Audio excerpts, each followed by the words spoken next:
All right, everybody, 2 o'clock, welcome in. Senior Design Seminar. Yes, your weekly seminar series. A couple of announcements first before we get started with the talk. Your proposal is coming up. I hope you're making good progress working towards your senior design projects.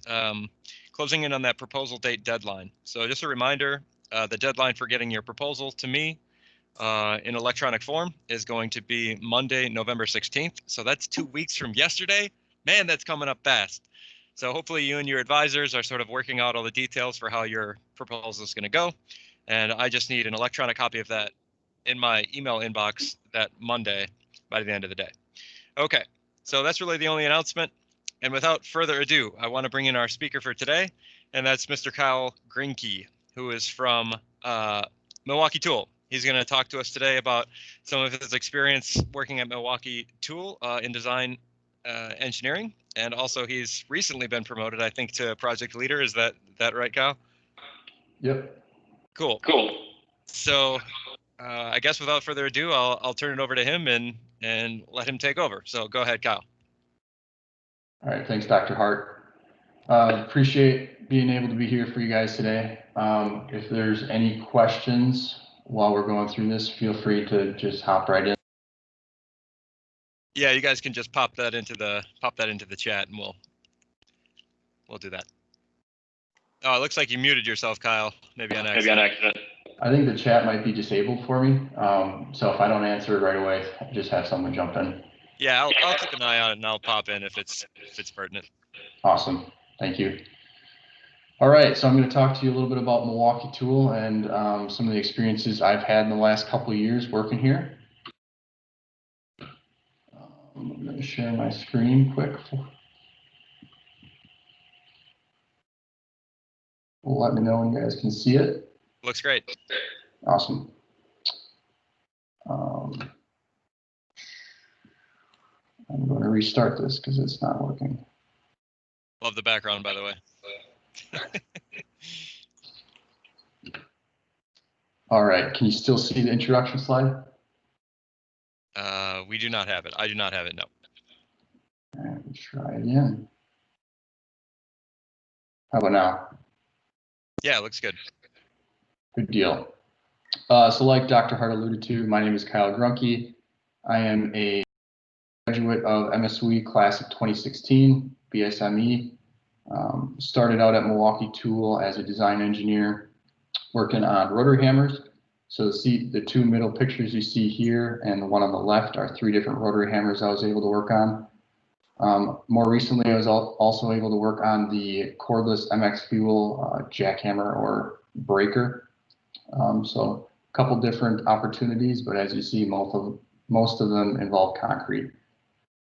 More recently, I've been promoted to project leader in the MX equipment group. So this is a group more focused around the MX battery platform. I guess I'll talk a little bit more about that a little later too.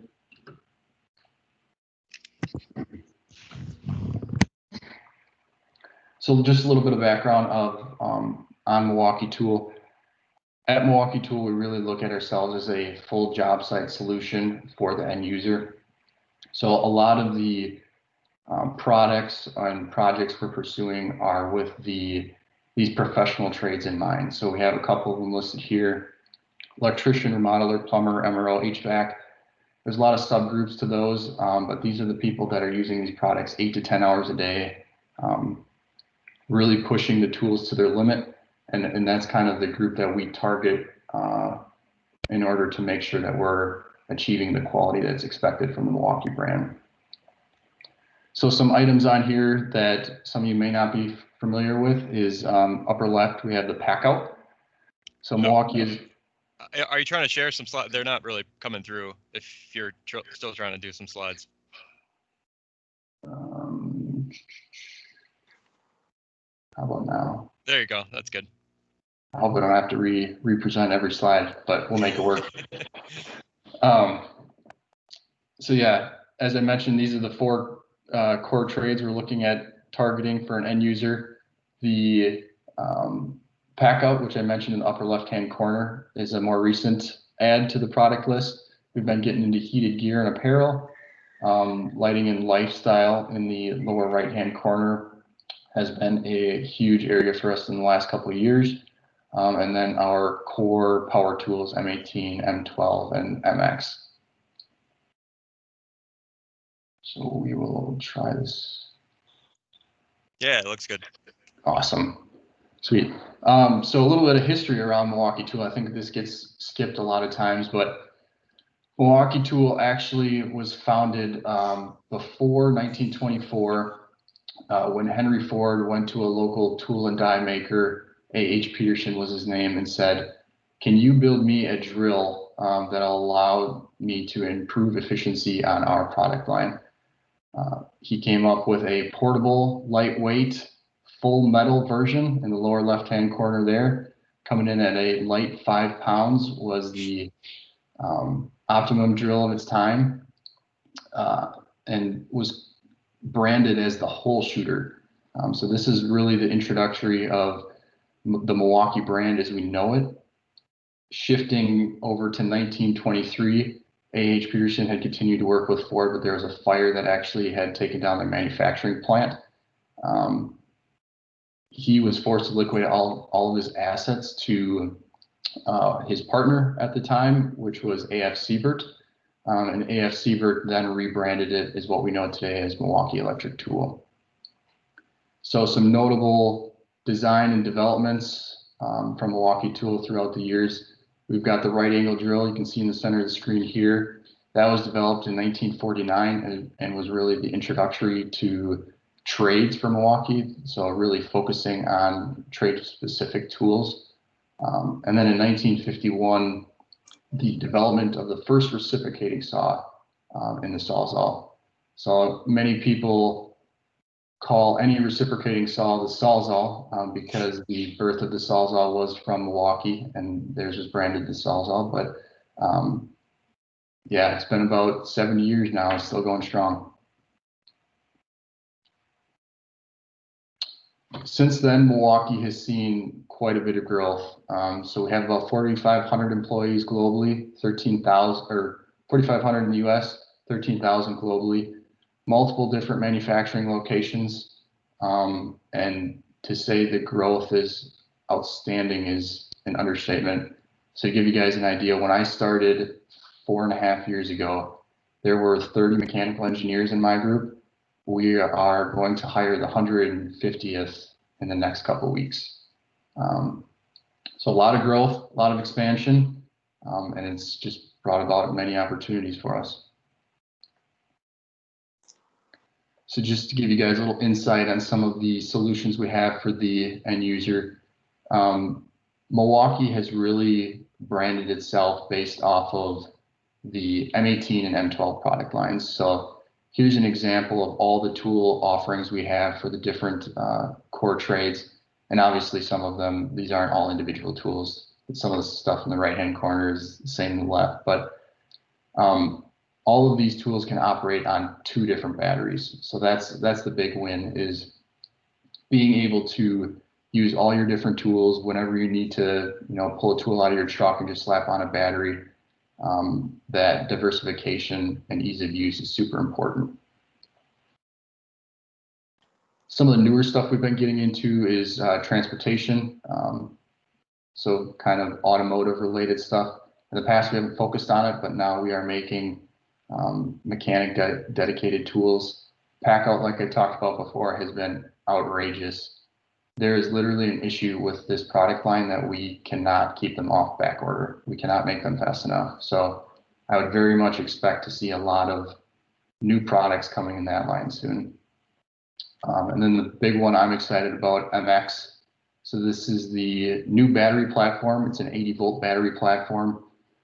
And the focus around this is to really look at small equipment and focus on how can we make the gas engine obsolete. And when I say gas engine, I mean small gas engine, of course, but really focusing on the larger products and giving the innovative solutions to more customers. And then lastly, we also do have some accessories, shockwave, bits and adapters, masonry and drilling adapters, and then some layout and level stuff. So Milwaukee actually owns a company called Empire Level, which has been making levels in Mukwonago for about 100 years now. So lots of different areas. Obviously, I'm sure most of you have heard of Milwaukee Tool, but sometimes it gets missed on the history and all the different things we get to work in on a day-to-day basis. Now we'll jump into the fun part. New product development. So there's a lot, depending on the company you go to, there's a lot of different ways that new product development can be approached. Many times it'll involve a phase gate method for projects. And this is kind of a systematic way to kind of identify an issue or problem you want to solve for the customer, concept, create it, and then execute a solution for that customer in a timely and costly fashion.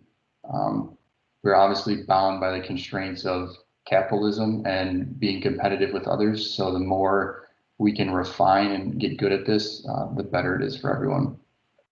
So the four main areas you'll see all of these systematic design methods involved will be some sort of ideation, whether it be a concept or think tank group coming up with a solution for a problem. You'll see a concept phase where once that problem is identified and framed up, you have people coming together thinking of solutions, kind of brainstorming what possible opportunities could be out there. You have the development phase, which takes those concepts and really goes a step further and applies money and development towards them. And then the execution into a mass production phase. I have an example of this that I'm going to pull out. This was actually my first sub project I was given at Milwaukee Tool, so it's kind of near and dear to my heart. But the issue revolves around drilling into rebar with a rotary hammer. So I have a little animation in the center and the bottom there. That's a picture of a rotary hammer, and a rotary hammer is essentially just an industrial grade hammer drill. So it's a piston cylinder device that utilizes a compressed air column to throw a metal chunk at the bit and create a shock wave while also doing a drilling and rotating action. So for users, this is primarily meant at drilling through concrete, a very brittle media, and a lot of times the bits are designed solely for concrete. When you add the material of rebar, which is often used for reinforcement, you kind of get into a predicament. So a lot of times people will attempt to drill right through rebar. The issue comes when you are not right on top of that rebar. You can actually lodge those carbide teeth in the lower left-hand corner into the rebar during drilling. What happens then is you'll essentially instantly lock up that bit and cause a reaction torque into the user that is often unexpected and so quick that someone can't respond. So we've had situations where companies have gotten sued over this, not having any protection. I heard of a situation where we had a guy drilling on a ladder. He was drilling into rebar with a larger tool, actually caught the rebar with the bit. The tool swung around, hit him in the face, broke a bunch of bones in his face, and then threw him off a 12-foot ladder.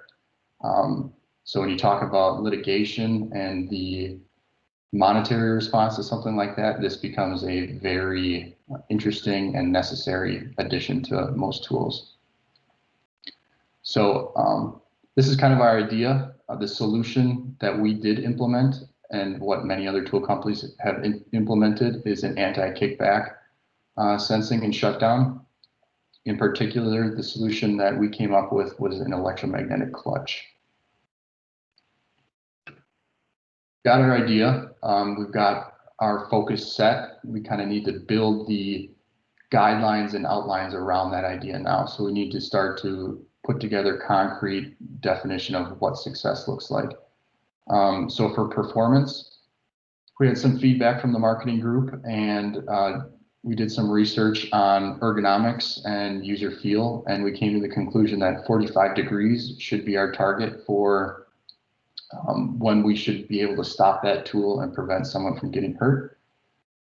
Size is obviously always important when you talk about a portable tool that's battery powered. We don't want to be making something that's 2 times the size of a standard rotary hammer. And with that comes weight. Obviously, people like in this image are on ladders drilling with these, so any weight gain is going to be negative in the eyes of the user. So minimizing that as much as possible is very important. That kind of completes the idea phase. We set our problem, we set our goal, we set our initial boundaries and what questions we want to answer. And now we'll get into the concept phase. So is there any questions before I keep moving on? We don't have any here in the chat. Looking good, interesting. So now the real good stuff, I like to call it. So these, I put together 3, we ended up having probably close to 10 different concepts we looked at.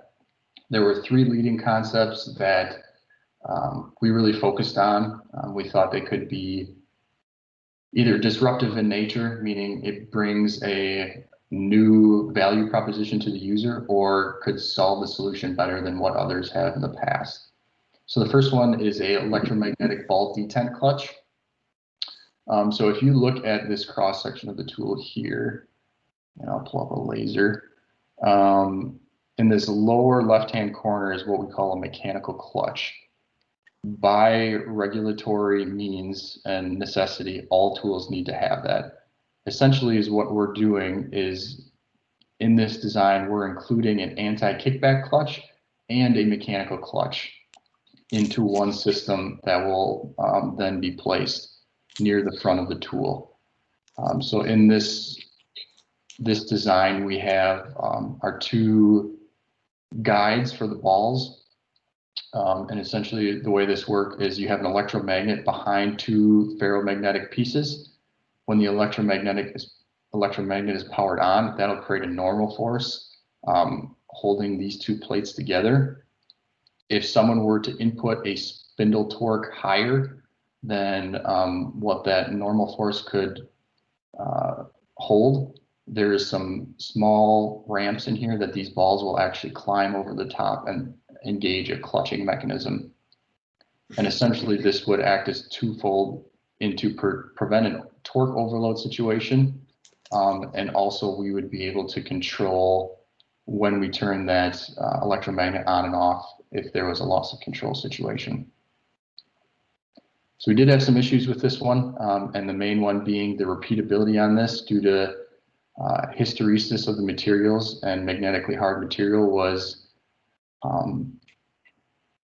it was changing over time, and we got to a point where we could not stick any more time into this. So spoiler alert, this is not the one we go with. Next one is a spring biased tooth clutch. So this one's kind of pretty straightforward too. We have 2 ramped tooth surfaces that are engaging each other during normal operation. So these 2 faces are held together through a spring. This clutch would not be a mechanical clutch. This would only be electromagnetic clutch. So the only time this would activate is when we actually get that loss of control events and our electronics tell it to. So in this case, not pictured below here is another electromagnet where we would actually separate these 2 pieces during a kickback event and essentially prevent the torque transfer. And so you guys might be getting the hint already, but there's a lot of decoupling going on. And that kind of leads into the 3rd design. The decoupling is mostly due to during tool operation, and when we hit a anti-kickback situation, we get to a point where we can shut down the motor and the power of the tool very quickly, but we have all this inertia built up in the gear train and the tool itself, and very specifically in the motor. So this motor is running at about 18 to 19,000 RPMs. So if you look at conservation of momentum, the vast majority of the tool's momentum is going to be sitting in this rotor at that high speed. So we're focusing on a decoupling event, and that brings us into the final concept, which is what we ended up going with, the conical friction plate clutch. So standard friction plate clutch relies on two surfaces that have a normal force. They're going to have some friction between each other. That frictional force is then going to correlate to a torque that could be transferred between those two based off of that normal force. So we essentially take that principle and then apply it at a cone interface. So if you look on the left-hand side here, during normal tool operation, when the user is using the tool correctly, you'll have torque coming up through the motor. It'll go into this light green piece, and then it'll reach two surfaces that are in contact with each other, and that is the friction region that transmits the torque. We then go back up through the light blue into a shaft into the gearbox. So these two surfaces right here are held together through a spring bias system. And the benefit of it being conical is whatever angle that is at, we get a mechanical advantage of the torque transferred based off of per unit spring force input. So this conical plate really allowed us to shrink the size of our magnet that was needed in order to overcome the force and separate the two clutch plates. So when we get in a anti-kickback or loss control situation, we activate the electromagnet, which would then compress this spring and then pull the light blue piece up against what we're calling a brake pad. So we get two advantages here in that, one, we can separate all of the inertia from the rotor, and two, we can actually take the inertia that is still sitting in the gears and the spindle and the tool and actually transfer it into a different form of energy that is less harmful to the user. What the hell is wrong with people? So that closes out our concept phase. We have then successfully decided which mechanism we're going to pursue. Just I don't like my feet being dirty. And in many cases, this might not be one mechanism, this might be two mechanisms, it might be just a primary path forward. In this case, it was one. So the next phase we have is the developmental phase. And this is where we get in the nitty-gritty of actually making parts and designing the subsystem to work how we expect for the end user. And the key one I want to point out here is we want to try to minimize the repeated function of this process as much as possible. Every time you prototype, it costs money, it takes time, it takes resources. So as an engineer, your ability to do the napkin calculations and make assumptions correctly is pretty important and can really define the success of yourself and your project. So getting ready to prototype, first thing I did when we decided a path forward was I went to the paper and pencil and started building a free body diagram. So I put together a free body diagram just for myself to get an understanding of what are the correlating factors or the driving proponents of making this system match what we needed to do. So finding those driving equations, determining the relationship between the spring input and the torque output, that was necessary for me to feel comfortable with this design. So I took those equations and then put them into a little Excel spreadsheet, which we have on the lower left-hand corner here, and was able to expand beyond that, those original calculations to get a high and low approximation with including part tolerances, a single contact or double contact design, any angle variation due to strain, which I actually pulled out a FEA analysis to estimate the strain on the teeth. So these are kind of just like background understanding to determine how the system is going to function when you actually build it. Did you have like some assumption for materials? I mean, I know you're like considering weight at the time and friction coefficients and all that are going to be important. I don't know how that was decided. Yeah, that's a good point. So a lot of research was done around friction in particular. The more you look into it, the more arbitrary it seems because there's so many conditional statements around here's a coefficient of friction if you have this and this and this. Right. It depends on the roughness of the surface so much that two materials that are in contact, you could have a wide range of values. Right. So with that, I actually got that concept from looking at this spreadsheet and kind of manipulating the numbers. The next step after this during the prototype phase was actually taking two of these exact materials, grinding them to the same surface finish that we were targeting for mass production, and actually doing my own empirical test on determining a friction coefficient. Yeah, that's cool. We also had another question here in the chat, and it's from David, and he says, how many kickback events are you expecting before this thing might have to be replaced? Is that something you considered in the design? Was it like, if you have one of these major kickback events, it's just like, it's done, or is it able to handle like multiple? Multiple. So that was a lot of input from our marketing team. So they go out and talk with users, try to get feedback on what bit sizes they're using, when they're drilling like this, how often do they have to drill like this. They get a rough estimate number, and then I essentially just put a factor of safety onto it and say, this is user feedback, this is user bias. I compared it directly to how many holes we think that tool is going to drill over its life to get another comparison. So for this, for example, I tested early prototypes to 10,000 anti-kickbacks cycles. In reality, we were targeting between 3,000 3,100 for mass production. Yeah, it's interesting because I feel like those, that plate that's providing your friction might like wear down after a while, and might slow the process of the friction down a little. I don't know. It's interesting process.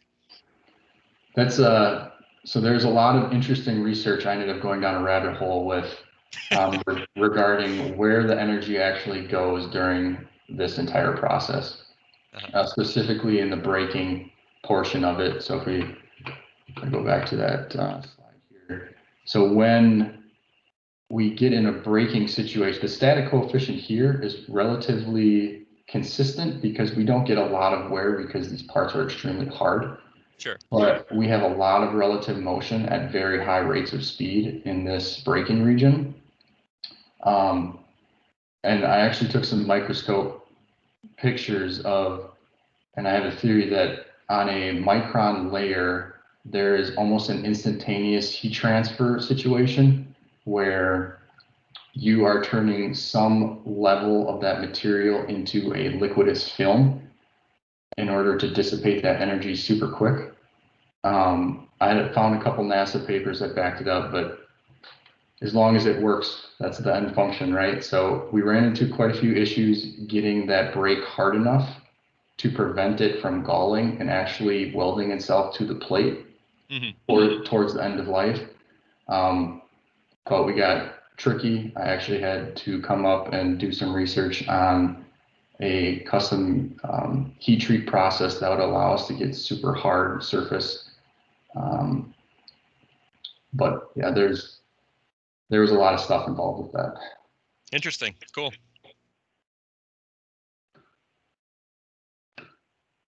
So next step, we have functional testing. And this is kind of where the rubber meets the road. You've done all your calculations. You're trying to get an understanding of your system. The best way to really get an understanding of your system is to build one and test it. You can sit and do math for days, but if the math doesn't line up with real life, then you're going to be in a lot of trouble. So in this particular case, I focused on making a subsystem test.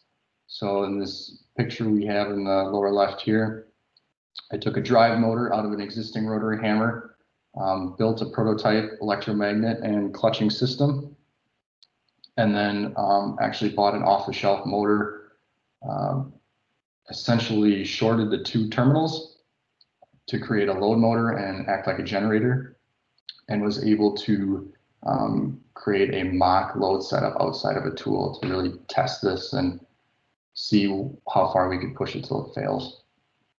Another type of subsystem testing I had done on the right side was actually building the entire clutch, the 2 clutch plate systems outside of the electromagnet and testing the force requirements on those. Do we have any weird things happening when we're pulling them apart? Like, what are going to be our electromagnet needs in order to make sure this thing functions properly? So I actually have a cool video for you guys. Can you guys see this video? Yeah, we can see it. Okay. So at Milwaukee, we have a couple military grade high-speed video cameras that we use for a lot of our development and drop tests.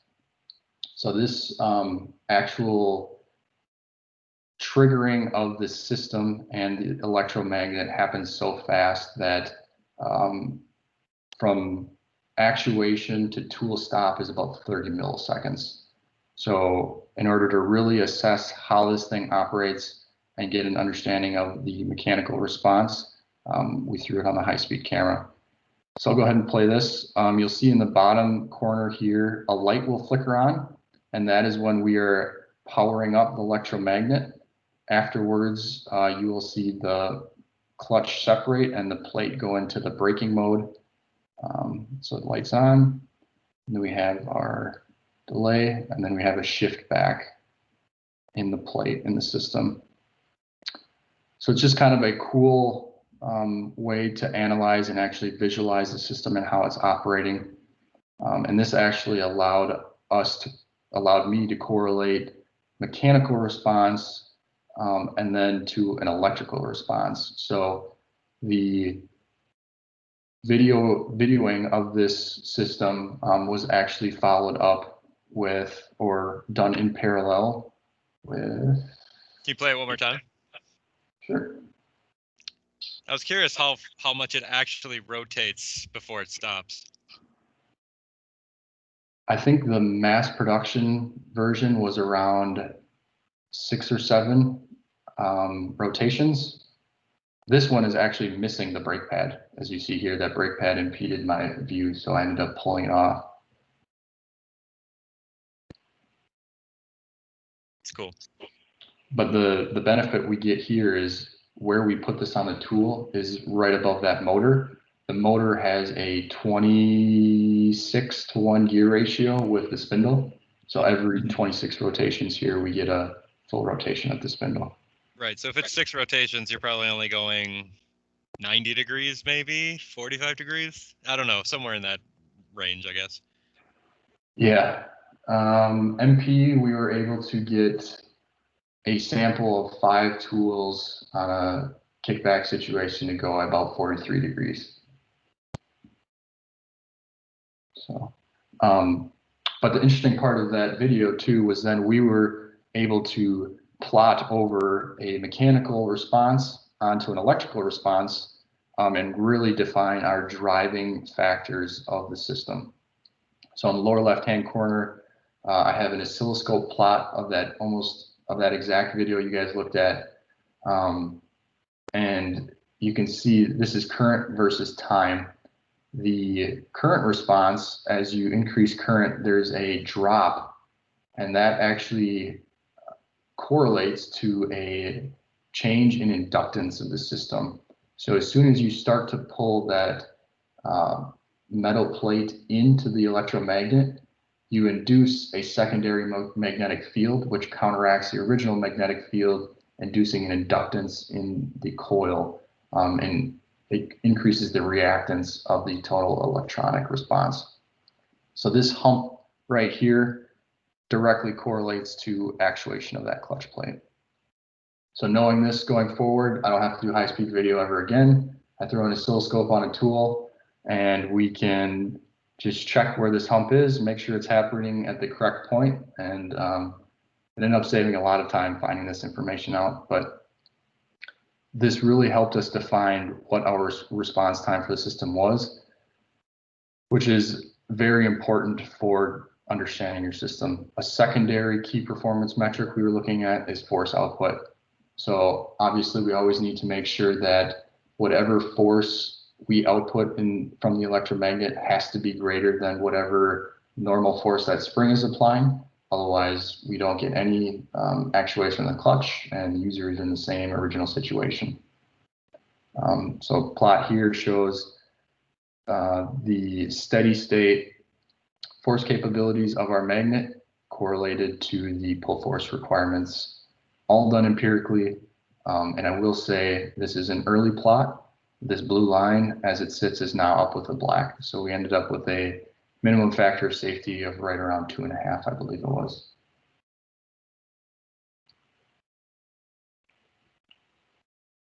So kind of alluding to optimization is the next step. Once you've done some empirical testing, you get an understanding of your system, you can really start to iterate on a quick basis. So a couple of the methods that I used were MATLAB and Python. So I actually wrote a script in GNU Octave. I took the principles of Maxwell's equations and the physical geometry of the toroid shape of the electromagnet, wrote a quick script that would then predict what kind of maximum force output we would get. On top of that, I also cross-referenced it with an ANSYS Maxwell model. So ANSYS actually has a module that you can analyze electromagnetic fields in a system or however you'd like. So in the picture here, we have a cross section of the electromagnetic clutch and the magnetic flux density is highlighted. You can see we have very high magnetic field in all the regions we wanted in. So we're getting very good isolation and control of that magnetic field to do what we want it to do. Main principle here is always remember to be creative. A lot of times there's going to be problems that seem overwhelming, but you'd be surprised what you can find on the internet. There's a lot of opportunities and a lot of things that you can search for that will really give you the skill or the tools you need to solve a problem.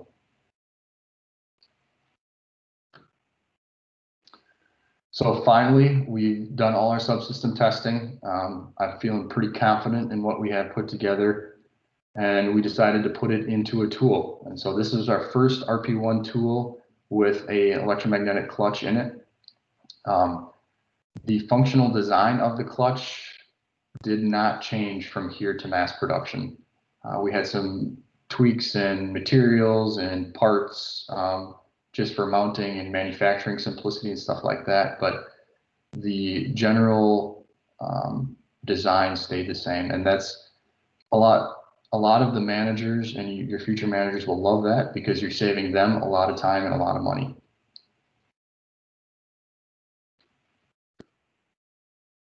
So last phase is the execution phase. So we've gone through the development phase. We've kind of got our mechanical engineering understanding of the system. We feel good about it. Now it's time to figure out how to make 10,000 of these and make them all operate the same or similar. All right, so manufacturing reviews. These are extremely important. The way I'm laying this out in the PowerPoint is that this is coming after your prototype. In reality, this is something that you want to do as soon as you start making parts. Especially for younger, less experienced engineers, getting an understanding of what tolerances are acceptable, how a part is being made. You don't want to make a part that physically cannot be made. That's going to be a no-go real quick. So getting an understanding of that and kind of building relationships with any manufacturing or machinists is always a good thing.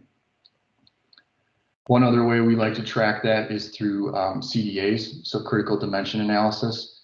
And this really breaks down that understanding of those different tolerances. It gives you some insight into what kind of measurement equipment are being used to measure each of the part. So making sure that statistically speaking, we have measurement equipment that are precise enough to actually measure a part is super critical. If you're trying to measure a blood cell with a caliper, you're probably always going to get the same response, whether it's good or bad. So making sure that you do all your homework on this is very important for setting yourself up for success in mass production. You guys aren't manufacturing a lot of these pieces yourself, right? You have some third party that's manufacturing many of these pieces, yes? Yep. Right. Okay. We do have a fairly large, in China, we do have a fairly large machine shop, but most of it is outsourced. Yeah. Okay.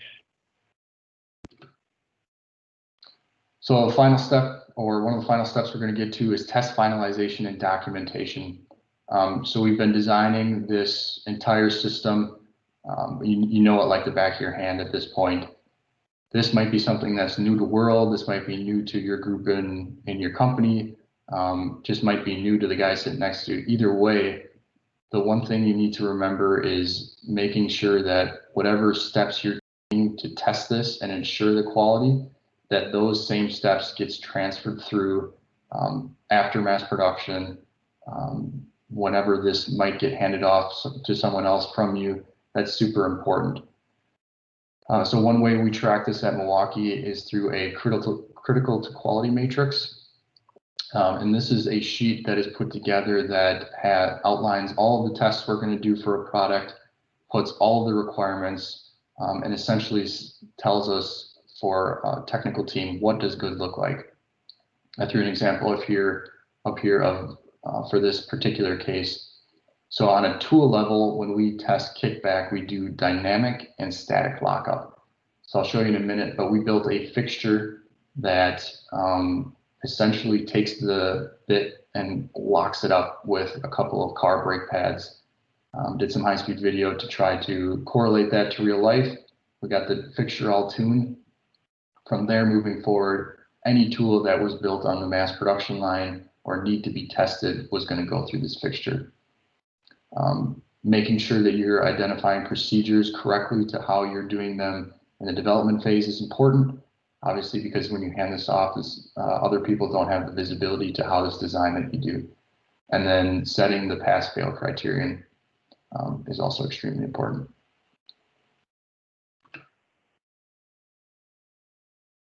One lesson learned that I have is test.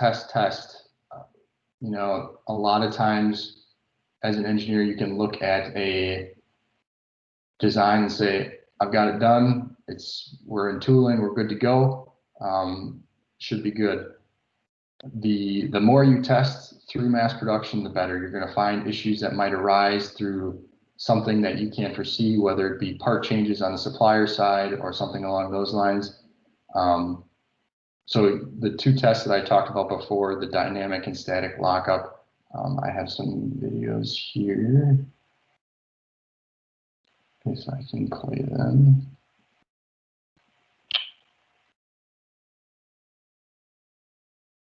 There you go. Go ahead. So that was dynamic. So that dynamic loss of control test is really, we're imagining this is the worst case where the user is already drilling into a piece of concrete. They have all this momentum built up in the tool, and for some reason, say they fall off a ladder and completely let go. Do you want that tool to continue to rotate around while you're falling and hit you on the way down or something like that? And then the other case is where they don't have complete control of this tool and they jam it in something or jam it in concrete and try to pull the trigger. What happens? So that would be this static test, which would be next. So I'll just play those again. Go ahead. So that was dynamic.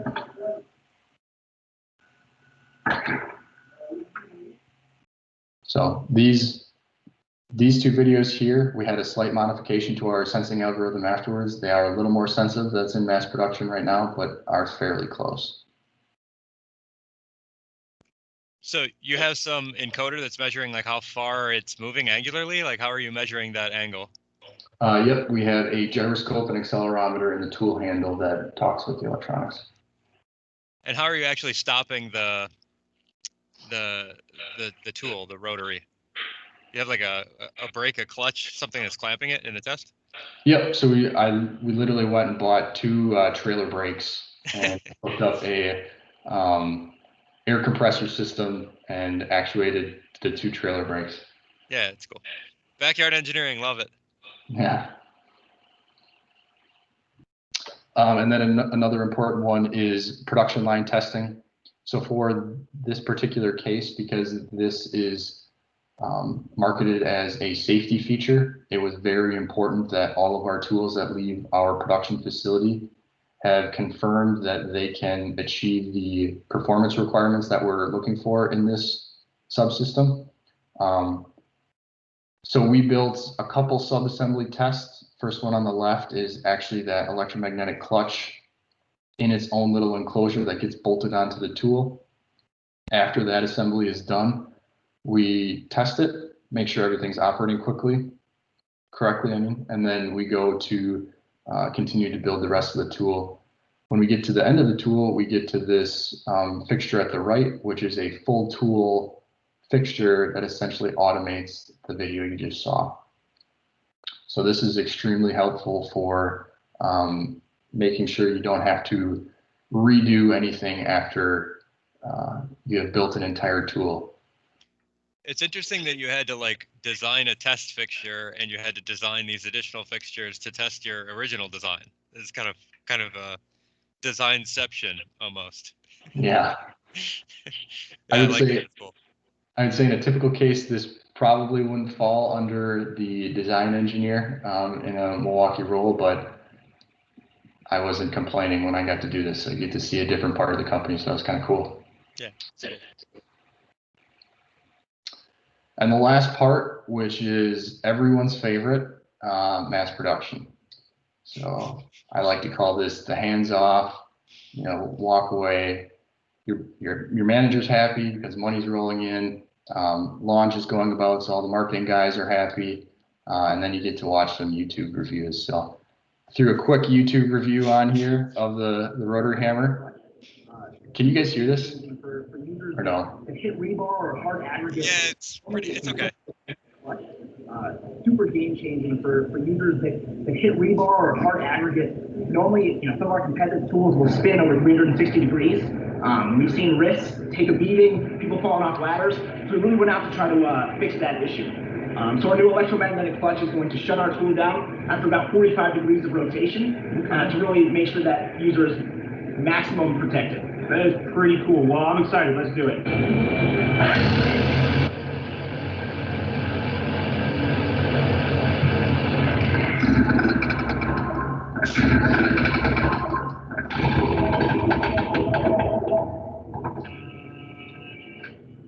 So AJ was kind enough to let me hold this thing. It is fairly heavy, but really most of your stuff is going to be pointed down, not a big deal. I kind of wanted to demonstrate with this version versus up here on this demo board here, exactly what that E-clutch you said? E-clutch electromagnetic. Okay, what it does. So I'm going to pull the trigger and I'm going to simulate getting bound up on a piece of rebar so you can see that I will never let my hand off the trigger, but it's going to automatically stop.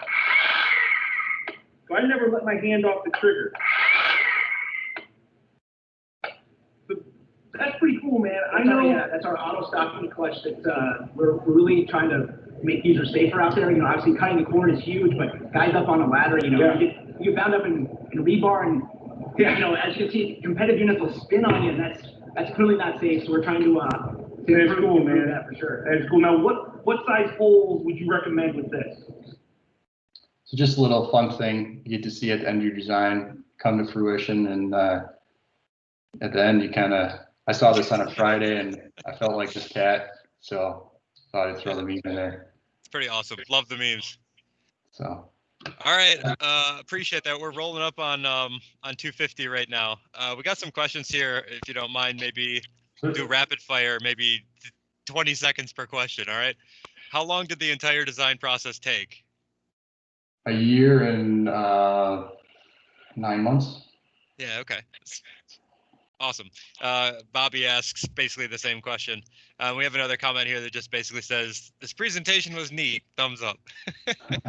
So I think like people enjoy seeing all the nitty gritty details. But one last comment I'll add is that, we're in the senior design process and it's nice to kind of see the whole process from start to finish. I don't know if the students are going to end up, making anything that's going to be mass produced like that, but they're going through the same sort of idea. You talked at the beginning, you had a problem, you had some constraints that you had to realize, the weight that you want, the maximum rotation angle upon seizure, all those sorts of things. You had multiple concepts that you were considering, which is something that we've been hammering home on these guys, no pun intended, hammer drilling home on these guys.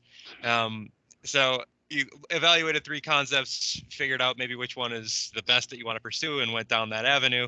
Then developed it with a bunch of testing and a variety of different ideas and free body diagrams. And you're using all of your mechanical engineering background, your electromagnetics from your physics. You've got MATLAB skills. You've got, mechanics. You've got materials. You've got like dynamics. You got all the stuff from your tool bag of your undergrad degree from MSOE. I think that's really awesome. So really cool process. And then you get to, do the catwalk strut at the end when everything works out. So I think that's really cool. Couple last seconds here. I would say any last minute piece of advice for our seniors that are kind of coming out right now and doing their design project. I'd say the biggest one is, remember, you can't eat an elephant whole. You got to break it down. Yes. Every situation I've run into so far has been is solvable. You just need to break it down into the simplified steps and use what you've learned. Believe it or not, MSOE gives you more than enough background to solve a lot of these problems. That's awesome. I also like the advice of design for manufacturing from the get-go, right? Like making sure that your surface tolerance is capable of being made and all those sorts of things. I think that's great advice as well. So understand how things are made and talk to the manufacturers to make sure that the things you're designing can actually be built. I think that's really critical too. So good advice there.